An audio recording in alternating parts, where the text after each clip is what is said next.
எல்லாம் கவனிங்களேன். அந்த முனையில இருக்கிற வீட்டுல இருக்கிறவங்க கவனிங்களேன். அந்த முனையில இருக்கிற வீட்டுல இருக்கிறவங்க கவனிங்களேன். கிறிஸ்துமஸ் வந்தா எல்லாருக்கும் சந்தோஷம். எல்லாருக்குமே சந்தோஷம். அப்படிதான் பைபிள் சொல்லுது. பைபிள் சொல்லுது. என்ன சொல்லுது?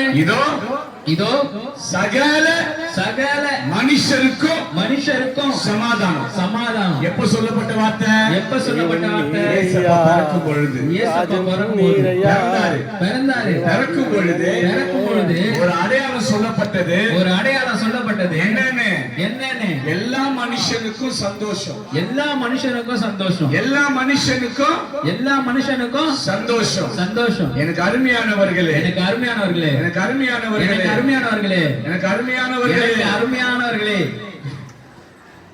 இந்த இயேசுவோட பிறப்பு சந்தோஷம் கொடுக்கிறதா தான் இருக்கும். ஆனா என்ன தவறு பண்றோம் தெரியுமா?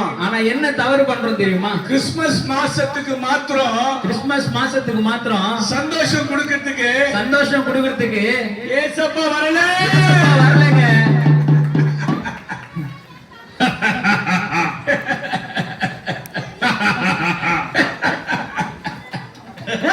கிறிஸ்துமஸுக்கு மாத்திரம் சந்தோஷம் கொடுக்கிறதுக்கு ஏசப்பா வரலங்க. டிசம்பருக்கு மாத்திரம் சந்தோஷம் கொடுக்கிறதுக்கு ஏசப்பா வரலங்க.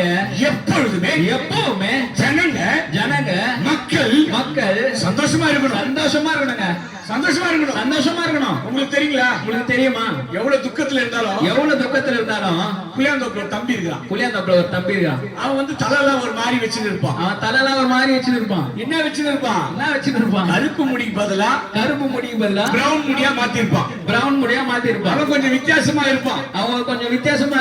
அவன் போய் டிசம்பர் மாசத்துல சந்தோஷமா இருக்கிறேன்னு கேட்டேன்.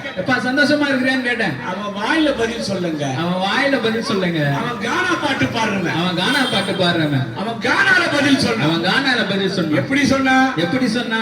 சோமிட்டாயே சபா உன்னை வணங்கிட்டேன் நாங்கப்பா. என்னடா பாஸ்டர் ஜிப்பெல்லாம் போட்டு கானா பாட்டு பாடுற தம்பி பாக்குறப்ப என்னத்த பண்றது?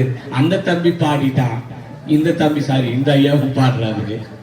தம்பி சொன்ன கோவம் வந்துடும் போது தம்பி சோமிட்டாயே சபா உன்னை வணங்கிட்டோம் நாங்கப்பா. அவர் யாரு?